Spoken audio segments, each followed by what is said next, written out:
and I'll go here. Hello, everyone. This is Zafar Abundance Wala. You're watching Abundance Show on Global Abundance Organization Television. What is Abundance Show?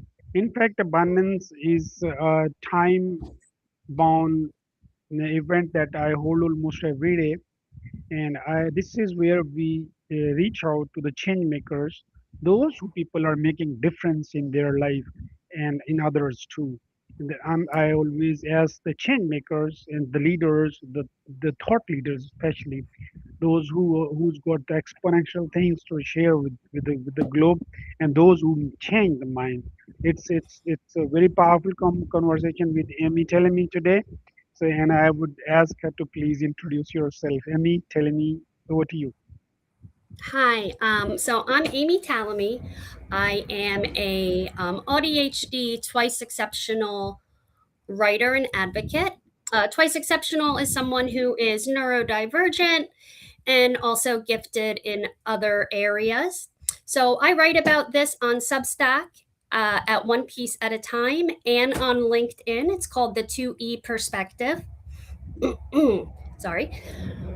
I try to write about what it's like to live with ADHD and other neurodivergent conditions, things that run in my family. Um, I am in the process of writing a piece on tics and the Tourette's triad, where ADHD and OCD often collide. This will be hopefully in the September issue of Exceptional Parenting magazine. I recently joined three nonprofit groups: the Systemic Diversity and Inclusion Group, and also Prisha Charity Foundation. Their Hope Beyond Walls project is for the most vulnerable children in Uganda born in prisons and with autism and cerebral palsy. And also Light Upon Light, which is to educate children on differently abled individuals and acceptance. Oh, great. Thank you so much. Amy, tell me, before I go for questions, I like to learn about few terminologies and some acronyms. Like as you say that I am AUDHD. What's this AUDHD? So I recently learned in my 40s that a lot of my anxiety and other things that I struggled with were from ADHD. And I started getting treatment for that, and it had really helped with a lot of just a lot of executive functioning, and just it really helped with my anxiety. And from there, I had learned that I also was autistic and had OCD tendencies. Um, a lot of people are misdiagnosed or never diagnosed. They just have, struggles. They feel inconsistent with things their whole life. So we're really working on just acceptance. I'm someone who's always liked to solve puzzles, understand more. I've worked in healthcare, so I deep dived into the neuroscience behind it. My own children's diagnosis, my son was diagnosed with Tourette's at 5 years old, and they mentioned just right OCD, which is an OCD subtype, obsessive compulsive disorder. That usually goes along with ADHD. He's just being monitored. He does have tics. Um, he does have a few focus issues. He does wonderful in school, but I do see what some of that stuff does. So I really, over the last couple years, just really researched on all of this and how I have been parenting, and just really understanding how those mechanisms all work really make me just see all of it so differently, and what we can do to try to help. Oh wow, thank you. You're great yourself, and it gives me tons of energies talking to you. the the amount of energy that you're putting to pull up your own life and with your children's, and then you extend the same energy to other. I mean, you sitting in US and you're working in Uganda. That's amazing. That's really fantastic. I like to learn about that you write on Substack and on LinkedIn, and that's Mhm. a newsletter. The 2E perspective. Would you like my audience to know what's this? The 2E perspective? So 2E is just the name that I chose. People in the neurodivergent community would know twice exceptional means usually you have, whether it's dyslexia and a higher than or above higher than processing. They used to call it giftedness. I believe they changed that. But that's what ends up happening is those that can mask their struggles because kids will, they can use their intellect to mask the things that they're having struggles with. Um, so that's one of the things that I talk about is different things that specific to children, adults, and individuals might experience, but also just the perspective of someone who thinks like that. And so it's not just about science. I talk about other things to connect, systems to connect, the neuroscience connected to the medical side of what can happen, personal, not so much personal things, but anything going on in the world, medically, any type of system. Those are the type of things. So that perspective is more of just coming from a pattern recognition perspective, usually with a science approach, mixing in to kind of like explain why we think the way that we do, why we have some of the beliefs that we do. Oh my goodness! I mean, what you are doing is so amazing, so amazing. Would you like to know my audience about that you are writing something for Exceptional Parenting magazine? Yes, so I am writing a article. It is about the Tourette triad, looking at how overlapping conditions compound during school transitions. So there are a few things, but one specific shift there that could really cost nothing for schools, that could change for a lot of these kids, and it doesn't harm any other children, the way child development, specifically with Tourette's, it's a very strong physical buildup urge to have to move. So, functional movement in the classroom could make such a big difference. It helps with that as well. A lot of those kids who have ADHD and Tourette's, it's hard to focus. Once again, more functional movement in the type of things that they're doing in the class that they can mix in, allowing kids to allowing kids to fidget and doodle. There are a lot of tools out there. For example, I found necklaces last year on Amazon. They had like a shark tooth that was rubber and a few other things.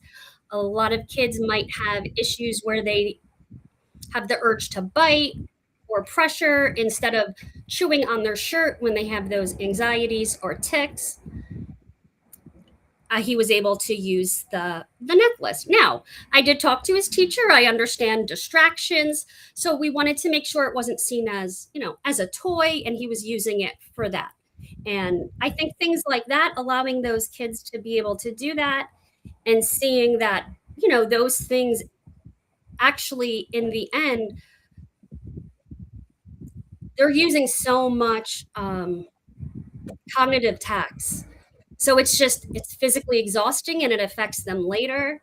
So to allow them to do that there can make a big difference. So the piece is about things like that, but also just a couple of tips about anxieties that I see at home from the transitions that happen. A lot of those children, they structure and routine can be very just, it really regulates their nervous system, makes them calmer. So a lot of those transitions, new classrooms, new people that you're nervous to mask in front of because you don't want to look, you know, you have to mask ticks sometimes. They shouldn't have to, but they do. That energy lives inside of them, leads to meltdowns later. So I'm going to just express some things that have worked for me, some things that I've researched, that I've matched to see that it's worked for others, and just ideas to just try things a little different that could make a difference in their behaviors if they're feeling less tired. They can pay attention better. Great. Thank you so much. Would you like to have few words on Prisha Charity in Uganda? Yes. So Prisha Charity, it just really resonated personally. They are helping, they're building a home, their Hope Beyond Walls initiative for children that are born in prisons. And my family history, my mother in the 1950s was actually born in a correctional facility. And she made history as one of the first infants to actually be adopted from a correctional facility as an infant. And that's exactly what Prisha Charity Foundation, they want to make sure that these children aren't spending 2 years of their life when they're vulnerable behind bars. And they are partnering with a trauma academy so they can offer trauma informed care. And a lot of children with autism, it's not understood there, and cerebral palsy. So this home that they're building is for a safe home for children born from prisons, and they're working with the government there to help and get this home built for those children. So I recently have met with the founder and have joined their board to offer, my knowledge and what I can on neurodivergence and autism, and just be a part of what they're doing. Oh, wow. And before I ask your life journey, would you like to reflect on abundance? What is abundance to you? So abundance to me, especially growing up, not always understanding myself, I would say abundance is just that peace and acceptance of being in places that I can be at peace,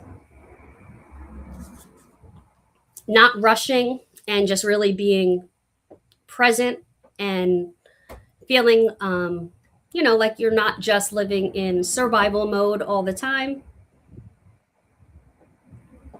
Just being in that state and being able to pass that down to my kids, that is abundance, instead of always rushing. And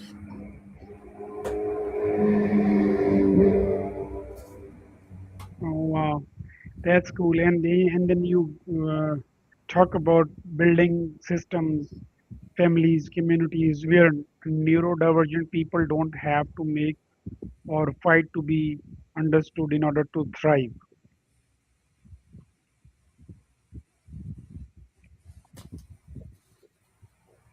Yeah. Okay. And now I like to ask about your. Can you hear me? yes, I lost you for one moment. Okay. How's it now? You can hear me. Yes. Okay, cool. So would you like to get us your life journey? My life journey. Yeah. Um,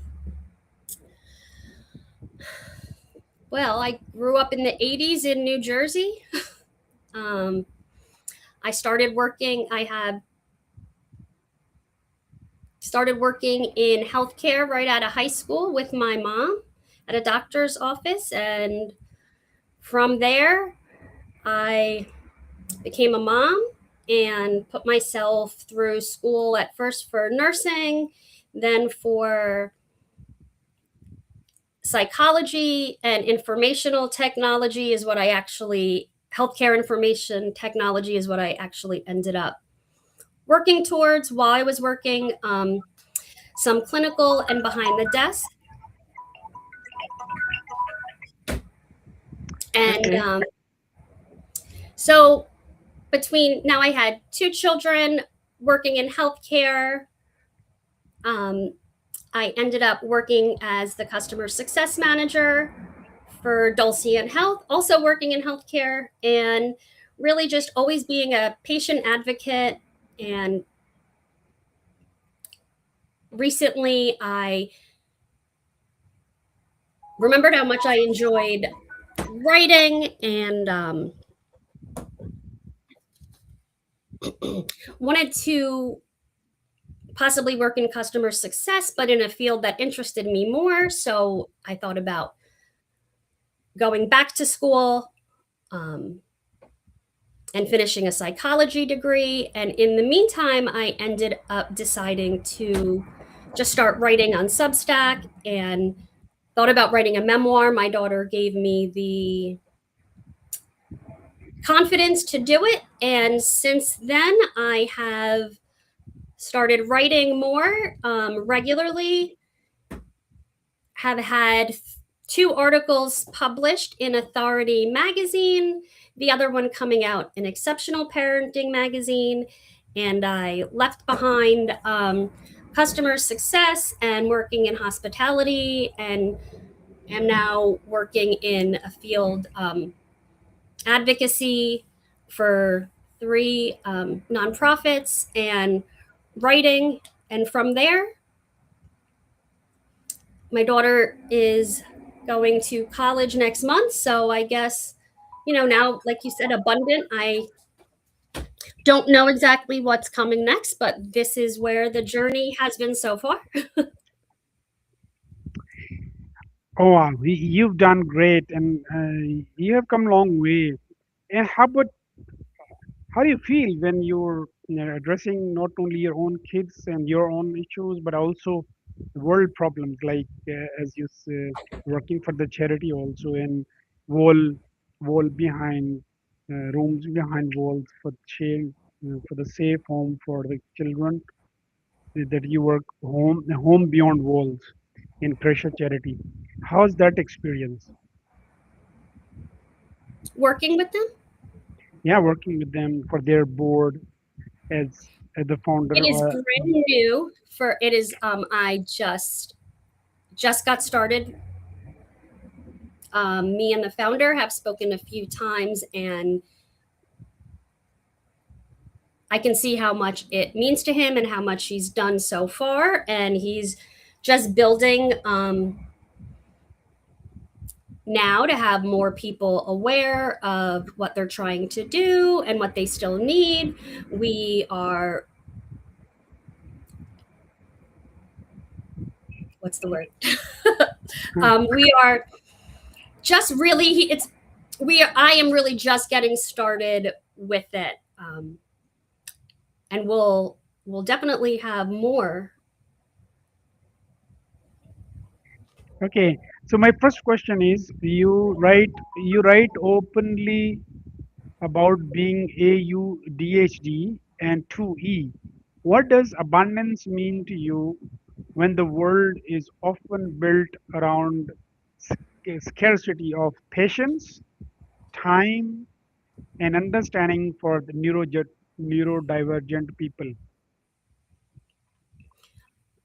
So when scarcity feels like time debt, energy depletion, and a lot of misunderstandings, abundance feels like unrushed time, presence, and really valuing all those quiet times, deep acceptance, sensory peace.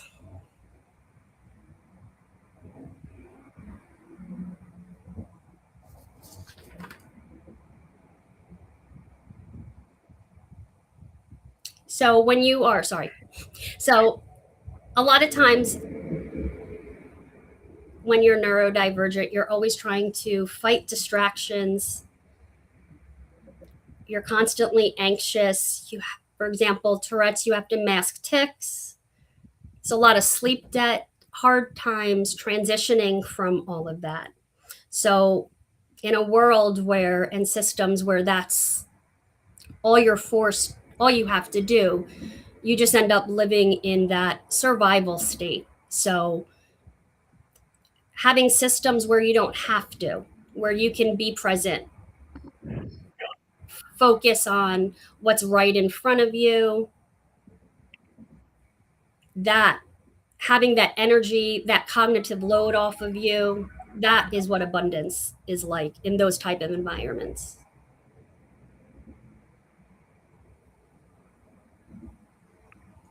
Oh, how deep. And thank you so much for reflecting on AUDHD and then abundance. Okay, your piece on the Tourette's, Tourette's, Tourette's third. It's like Tourette's tried, Tourette's. tried. How do I say it? Can you help Well, me?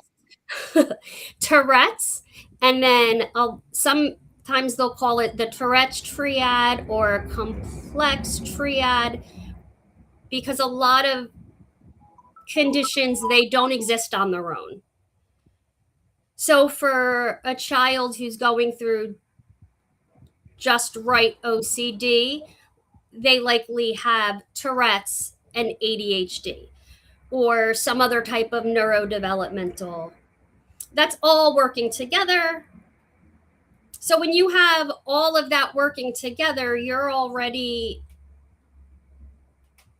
brain, you're already working so much harder just to do very small things, to not have a tic, to not be impulsive, to sit still. Okay. So the question about this was your piece on the Tourette traits.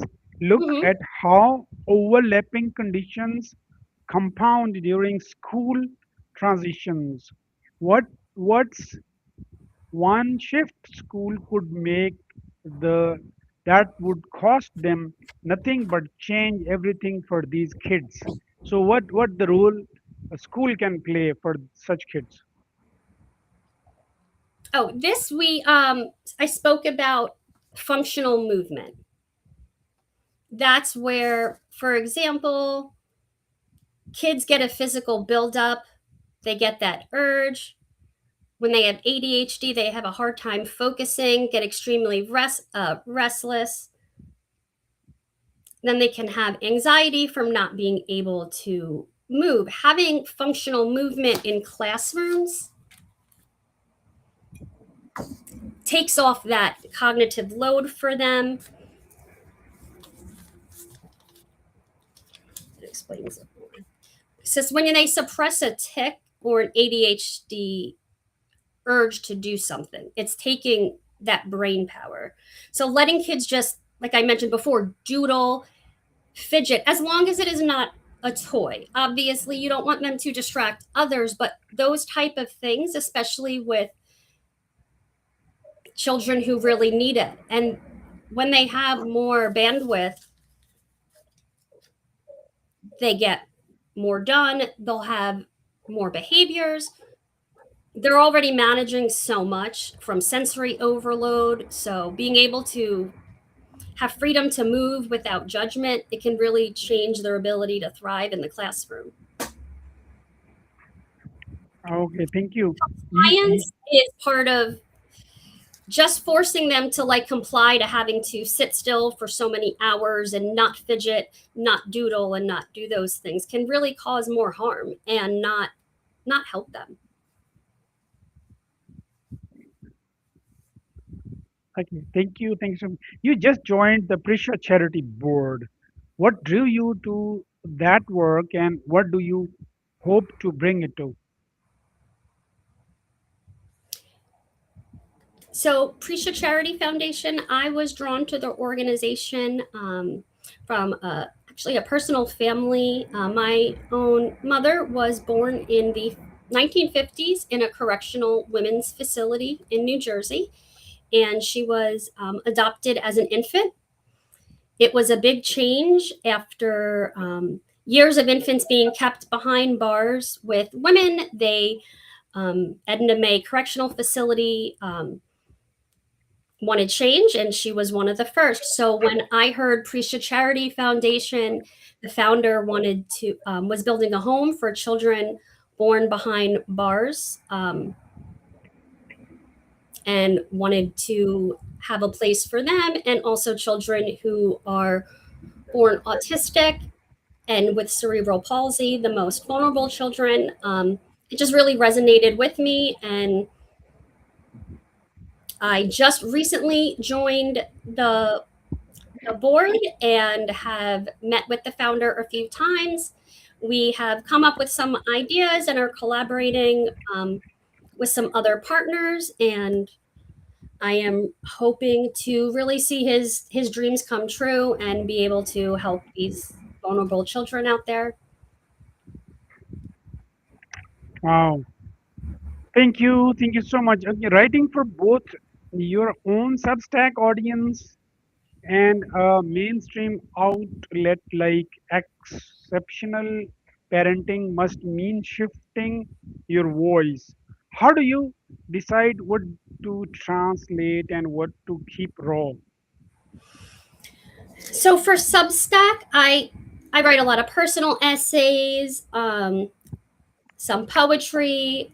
I do try to connect science systems here and there, and a lot of my own perspective on the newsletter. For a magazine like Exceptional Parenting, that's more where I'm writing to help bridge the gap for families, and give them a toolkit with actual research and my experience, to try to help other families who might be going through the same thing and can relate. All right. What you are doing for your own kids and and for others too. So how about the organization, those who have ever appeared to you asking and extended their own help, like non-government, non-profits, or maybe for-profit also? Are there organization those who could come to you, or you ever thought of building your own non-profit for the purpose? Um, I have just within the last few months really began advocating, working with nonprofits, and learning more about all of this, coming from working in customer success and healthcare. It's definitely something I could think of, but right now with writing and just starting this, not have not gotten to that place yet. All right. Okay. My research questions. The last one is for if you could hand over one piece of advice to a parent who just found out their child is or autistic or ADHD, what it would be? Always see the person first. Stop trying to just fix or solve something, um, to fit into the room. Start protecting their energy bank.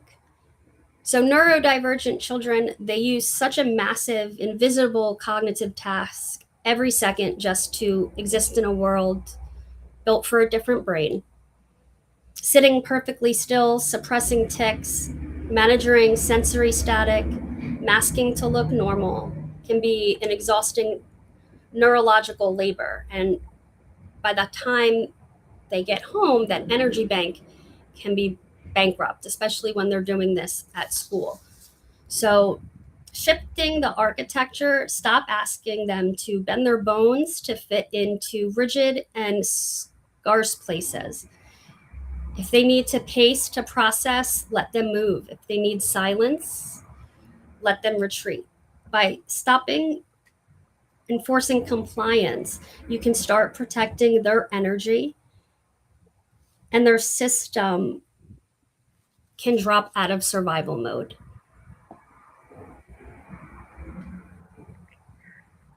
All right, I mean, the this is quite a tough side of your life that we have all have been talking so far.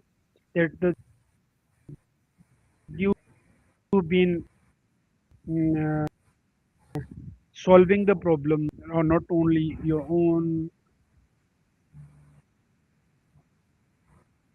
so yourself or so yourself. So I am also working with the people who are working for the general mental well-being.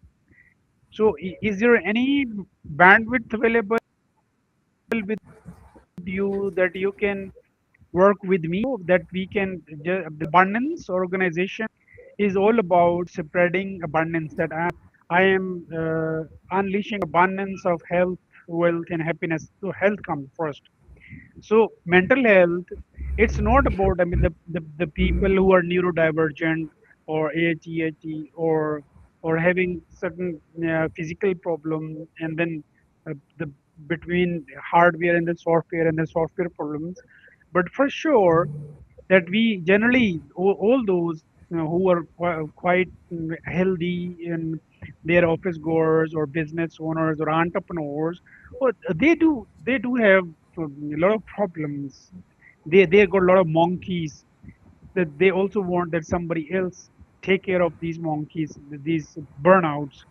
So where do you see yourself handling all these things? And if at all I can extend some offer to you, so are you available? Just because I have got global people working like neuroscientists in United States of America, and the neurosurgeons too, and there are a lot going on mind research, and also AI is all there to help to catalyze the whole process. So I would want you to extend your bandwidth, whatever you have, or the experience you got, the hardcore knowledge, experience, and as a mother, you have an even bigger heart to resolve these issues, and you are very mindful of the parents also, those who's got kids with autism. So how's that idea, and how can you reflect on? Oh, that is exactly why why I decided to start working with the nonprofits and meeting with you again. Is this is exactly, I would love to help learn more, um, keep working in this area, and also I like to my own theories make sure they're on par with what's being studied. And I also do think lived experience can make such a big difference, sharing that with others. That's why, for me, sharing with others is if someone else can relate and something can help them, like just feeling seen, understood, can really change how someone sees. Oh wow, that's good. That's so gracious of you, that being positive to what I say offered. Okay, to what my next question, based on what we are building on. What if I request you to register your own non-profit for autism, uh, or the people for working for mental wellness? I are as a founder, as a CEO or COO of the organization, are you open to this? Because I want to work for this, and I want to get you the people all across the globe. I have already interviewed more than 350 people, people who are real professional, and my main focus is on mental wellness. And since I'm my whole context is neurodivergent, or I am also rewiring myself, and I'm also shifting my mindset of scarcity to the mind abundance mindset. So there are a lot of people, those who ask me to help, and in help in all terms. And but since I have taken up podcasting as my passions, so whenever I have little time, I also work for an organization to earn bread and butter. But whatever time available I have, so I dedicate it to podcasting. So is there any possibility that we can collaborate to materialize your dreams, or that I also working for shifting one's mindset from scarcity to abundance? How's that? Sounds good to me. You're in. And how about your time bandwidth availability? Right now, I have no full time position. I'm working on just the writing and what time I can give to the charities. However, I will eventually need to spend time doing something where I am being able to successfully still, Okay. yes. Okay. But for Okay. right Cool. now, I Thank you. do have, Now I would like. I can definitely dedicate if we, talk about a specific time. Yeah, I don't know. I mean, in fact, I do not have any experience running organizations for profit or non-profit, or I never worked as an entrepreneur. So I have just learned that I am not a defender, or I'm not an achiever, or not an enthusiast, but I am a pleaser. I have got an assessment from Switzerland. An organization has assessed my fingerprints, here, and they have got their own software. And there are a lot of books that they follow, and there has been study over decades to accessing one's personality.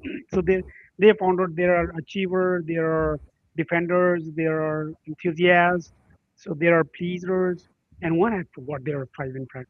So they found out of these, my fingerprints, they found out that I'm a pleaser.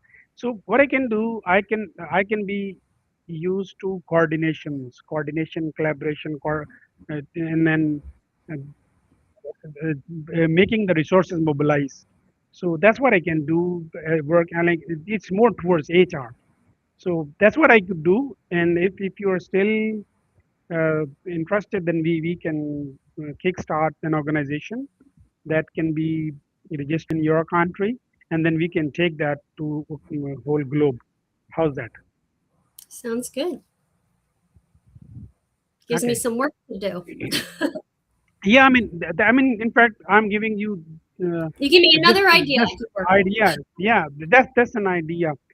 I mean, I see there are a lot of people working in silos, their own silos. I mean, and what I am trying to do is to coordinations. We need coordination. People like, I mean, you're sitting in United States of America here, and you're working for Uganda, and globally. I mean, you're talking to me also. This is our second time we are podcasting, so that I'm so grateful for you.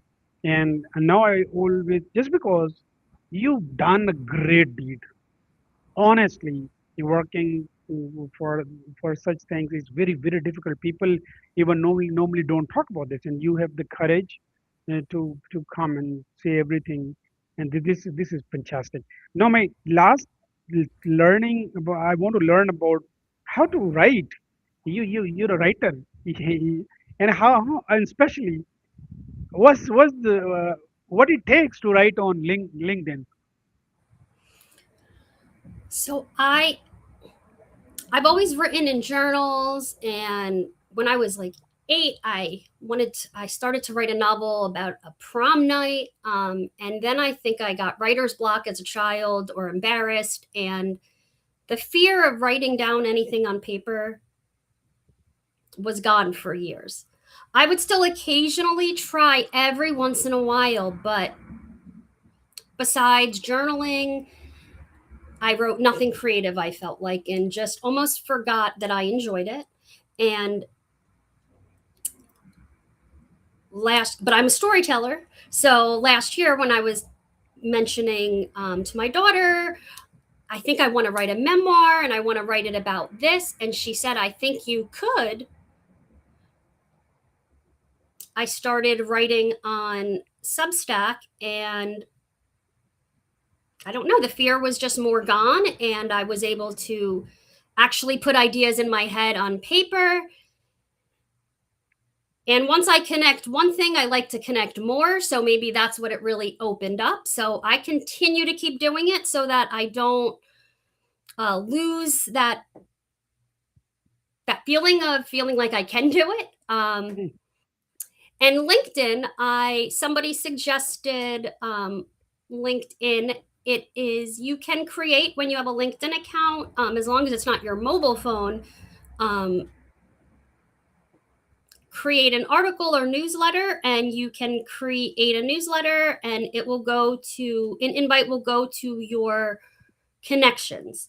So it'll go to your connections, and they can decide if they want to subscribe. And then I decided to write bi-weekly. So then just twice a week, I try to choose a topic and write my perspective on it. All right, my last question. Three things that you are that that when you think of those three things, you feel so much into gratitude. You becomes grantal, and you feel that as if you are living your best of your life. What are those three things? My children,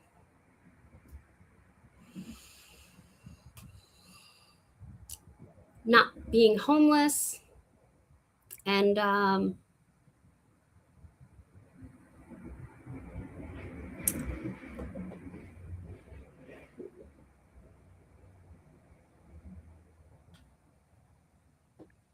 And third, it's hard because I try to practice being grateful for that I can have iced coffee here. So trying to pick real things um, great. that I'm that my parents are still here. Wow, wow, My mom wow. just That had a heart attack last month, so oh, it's a reminder that tomorrow is never promised to anybody. So those are the most oh. important things. Hmm. I've got mixed feelings. For I mean, the fantastic thing that you have children and you got home and you have enough things to for food and things you like, you have them, and you're grateful for your parents. That's amazing stuff.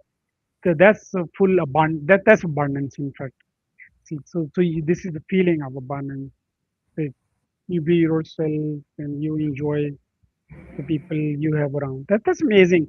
Thank you for telling me. And how, I mean, how often we can see and we discuss about the idea that we've just talked about, and when are you sending me some letter of intent or whatever the idea you've got that, and I like that, not only the idea but the roadmap also. Um, well, it's the end of summer, so hopefully, with things will slow down when the kids are back in school. Okay, that's cool. Thank you so much, Amy. It was amazing talking to you as ever. Would you like to extend your message to the planet? Um, just always try to see the person first. Everybody deserves to feel seen, heard, and understood. Thank you so much. Stay blessed, and it was amazing talking to you as ever. And you have created your own future, working so hard, working all I would say. And you are a different and unique person. You got that different and unique perspective towards life, and You're tackling and handling life with your own ideas and your own perspective, and you've done tremendous, incredible job so far. Thank you so much for being Aimee Tallamy. Thank you so much. Stay blessed and see you again. Bye bye.